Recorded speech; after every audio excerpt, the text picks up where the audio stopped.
నమస్కారం. సుప్రభాత ఘంటారావానికి స్వాగతం. ముందుగా ప్రధాన అంశాలు. మీటర్లపై భారాస ఒప్పందం గుదిబండగా మారిందన్న సీఎం. ఉల్లంఘిస్తే కేంద్రం చర్యలు తీసుకునే ప్రమాదం ఉందని ఆందోళన.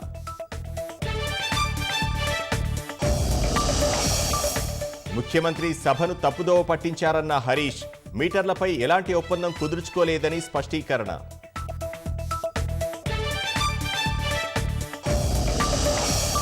ప్రజలపై ఎలాంటి పన్నుభారం వేయమన్న భట్టి విక్రమార్క. రాబడి పెంచి హామీలన్నీ అమలు చేస్తామని బడ్జెట్ చర్చలో సమాధానం. రాష్ట్ర గవర్నర్గా జిష్ణుదేవ్ వర్మ. ఉత్తర్వులు జారీ చేసిన రాష్ట్రపతి ముర్ము.